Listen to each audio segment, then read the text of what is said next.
வணக்கம். நான் உங்கள் டாக்டர் சிவகுமார். ஒரு பிரச்சனைக்காக டாக்டர்கிட்ட போகிறோம். அவர் நம்மளை பார்த்துட்டு நம்ம பிளட் ரிப்போர்ட்லாம் பார்த்துட்டு என்ன சொல்கிறார் அப்படின்னா, எதுவும் ப்ராப்ளம் இல்லை சார், கால்சியம் மட்டும் குறைவாக இருக்குது, கால்சியம் சார்ந்த உணவுகளை அதிகமாக எடுத்துக்குங்க அப்படின்னு சொல்கிறார்.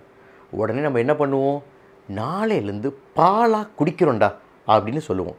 ஏன்னா கால்சியம்னா பால், பால்னா கால்சியம் அப்படின்னு ஆயிடுச்சு. சொல்லப்போனால் 100 ml பாலில், அதாவது 100 ml பாலில் எவ்வளவு கால்சியம் இருக்குது அப்படின்னா ஒன்லி 123 மில்லிகிராம் கால்சியம் தான் இருக்குது. ஒரு நாளைக்கு ஒரு நபருக்கு எவ்வளோ கால்சியம் தேவைப்படுது அப்படின்னா கிட்டத்தட்ட 1000லேருந்து 1200 மில்லிகிராம் கால்சியம் தேவைப்படுது.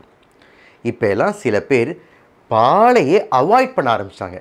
ஏன்னு கேட்டால், சார் இப்போல்லாம் வர்றது பாலா அப்படின்னே தெரியல சார், இந்த பேக்கெட் பால்லாம் குடிக்கிறதில்ல சார், நாட்டுப்பால் கிடைச்சா நான் குடிப்பேன் சார்.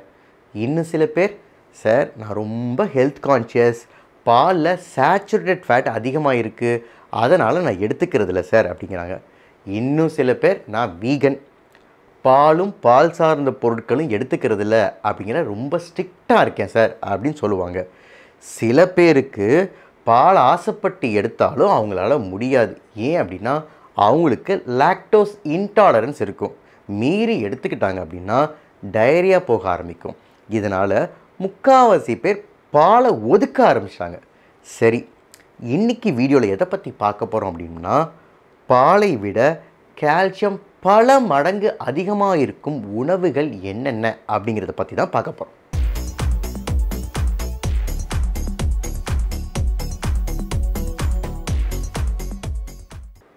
ஏன் கால்சியம் சார்ந்த உணவுகளை அதிகமாக எடுத்துக்கணும், கால்சியம் அவ்வளோ முக்கியமாக நம்ம உடம்புக்கு அப்படிங்கிற கேள்வி எல்லாத்துக்கும் தோணும்.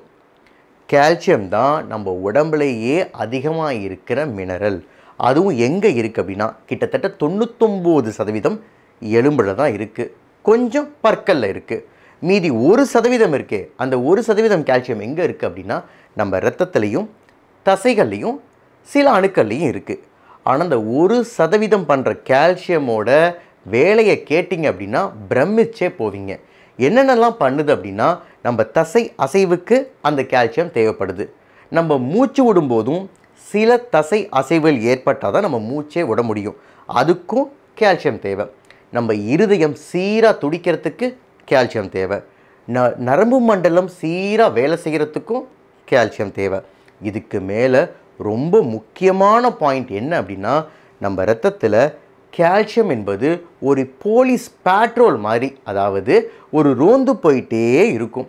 எங்கேயாவது அடிபட்டு இரத்தம் கசிய ஆரம்பித்தா அந்த இரத்தத்தை நிறுத்துறதும் இந்த கால்சியம் தான். அதனால் எப்போதும் நம்ம பாடியானது இந்த 1% கால்சியம் குறையாமல் பார்த்துக்கும். சப்போஸ் நம்ம ஒழுங்காக கால்சியம் சார்ந்த உணவுகளை எடுத்துக்கலை, நம்ம உடம்பில் கால்சியம் குறைய ஆரம்பிச்சிருச்சு அப்படின்னா நம்ம உடம்பானது என்ன பண்ணும் அப்படின்னம்னா எலும்புலேருந்து கால்சியத்தை எடுக்க ஆரம்பிக்கும். எலும்பு அப்படிங்கிறது கால்சியமோட ரிசர்வாயர் மாதிரி. எப்போதெல்லாம் நம்ம உடம்பில் குறையுதோ அப்போதெல்லாம் எலும்புலேருந்து கால்சியமை எடுத்துக்கும். இதுபோல் கால்சியமை எடுக்க எடுக்க எலும்பு வீக்காகி ஆஸ்டியோபோரோசிஸ் வந்துடும். அதனால் எப்போதுமே கால்சியம் சார்ந்த உணவுகளை அதிகமாக எடுத்துக்கிறது நல்லது.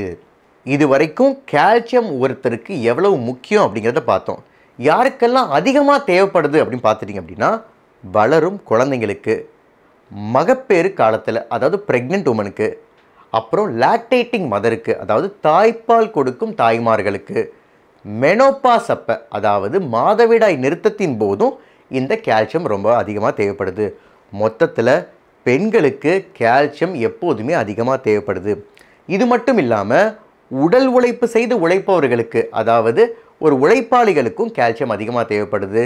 ஜிம் கோயர்ஸ்க்கும், அதாவது உடற்பயிற்சி செய்கிறவங்களுக்கும் அதிகமாக கால்சியம் தேவைப்படுது. நான் ஏற்கனவே சொன்ன மாதிரி 100 ml பாலில் எவ்வளவு கால்சியம் இருக்குது அப்படின்னா 123 மில்லிகிராம் கால்சியம் இருக்குது. அதை விட பல மடங்கு கால்சியம் கொண்ட உணவுகளில் முதல்ல வர்றது தெரியுமா, கீரை வகைகள். 100 கிராம் அந்த கீரை வகைகளில், நான் சொல்ல போகிற கீரை வகைகளில் எவ்வளவு கால்சியம் இருக்க மட்டும் பாருங்கள், ஆச்சரியப்பட்டு போயிடுவீங்க. அதில் முதல்ல வர்றது நெருஞ்சிக்கீரை, 1550 மில்லிகிராம், அதாவது ஒரு நாளைக்கு ஒருவருக்கு தேவைப்படுற கால்சியமோட அதிகமாகவே இருக்குது. இரண்டாவது அகத்திக்கீரை 1130 மில்லிகிராம். மூன்றாவது கருவேப்பிள்ளை 830 மில்லிகிராம். நான்காவது பொன்னாங்கண்ணி கீரை 510 மில்லிகிராம். ஐந்தாவது முருங்கைக்கீரை 448 மில்லிகிராம். ஆறாவது மணத்தக்காளி கீரை 410 மில்லிகிராம்.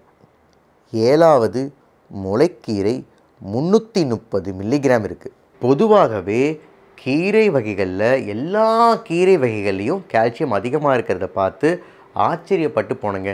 இப்போ நான் சொன்னது ரொம்ப காமனாக கிடைக்கிற கீரை மட்டும்தான். ஒரு நாளைக்கு 100 கிராம் கீரை, அதாவது ஒரு கீரை 100 கிராம் எடுத்துக்கிட்டால் நம்ம உடம்புக்கு கால்சியம் தட்டுப்பாடு அப்படிங்கிறது வரவே வராது. சரிங்க, இப்போ ரெண்டாவது கால்சியம் அதிகமாக இருக்கிற உணவு வகைகளில் என்ன அப்படின்னு பார்த்துட்டிங்க அப்படின்னா விதை வகைகள், அதாவது சீட்ஸ். அதில் முதல் விதை கசகசா விதை சுமார் 1440 மில்லிகிராம் இருக்குங்க. அது 100 கிராமில் இவ்வளவு இருக்குது. இரண்டாவது எள்ளு 975 மில்லிகிராம் இருக்குது. மூன்றாவது சியா விதை சுமார் 631 மில்லிகிராம் கால்சியம் இருக்குது. நான்காவது பருத்தி விதை 478 மில்லிகிராம் இருக்குது. ஐந்தாவது ஆளி விதை சுமார் 255 மில்லிகிராம் ஆஃப் கால்சியம் இருக்குது. நம்ம ஏற்கனவே பார்த்த கீரை வகைகள் ஒரு நாளைக்கு 100 கிராம் ஈஸியாக எடுத்துக்கலாம். ஆனால் இந்த விதை வகைகளை 100 கிராம் எடுத்துக்க முடியாட்டியும் 1 அல்லது 2 டேபிள் ஸ்பூன் எடுத்துட்டாலும் ஓரளவுக்கு நமக்கு கால்சியம் கிடச்சிரும். சரி, இப்போ மூன்றாவது கால்சியம் அதிகம் மிக்க உணவு வகைகள் அப்படின்னு பார்த்துட்டிங்க அப்படின்னா பயிறு மற்றும் பருப்பு வகைகள். அதில் முதல்ல வர்றது 100 கிராம் கொள்ளில் சுமார் 287 மில்லிகிராம் கால்சியம் இருக்குது. இரண்டாவது கருப்பு உளுந்து 154 மில்லிகிராம் இருக்குது. மூன்றாவது ராஜ்மா 143 மில்லிகிராம் இருக்குது. நான்காவது பச்சை பயிறு 132 மில்லிகிராம் ஆஃப் கால்சியம் இருக்குது. இப்போ நான்காவதாக கால்சியம் அதிகமாக இருக்கிற உணவு வகைகள் அப்படின்னு பார்த்துட்டிங்க அப்படின்னா சோயா சார்ந்த உணவு வகைகள்.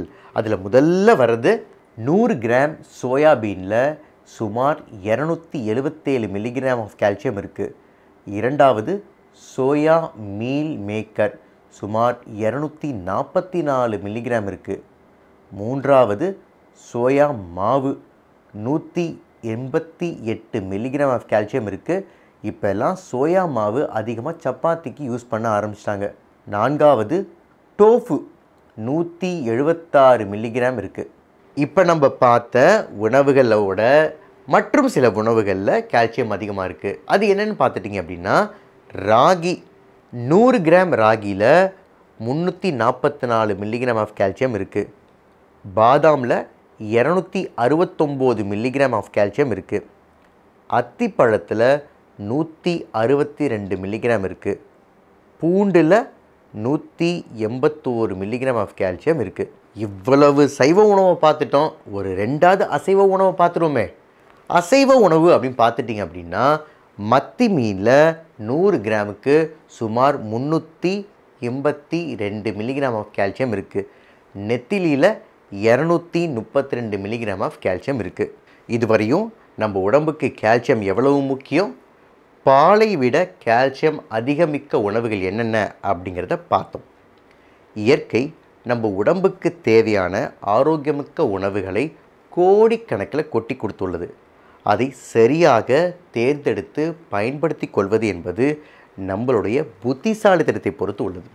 இந்த வீடியோ உங்களுக்கு பிடிச்சிருந்துச்சுன்னா லைக் பண்ணுங்கள், ஷேர் பண்ணுங்கள், சப்ஸ்கிரைப் பண்ணுங்கள். நன்றி, வணக்கம்.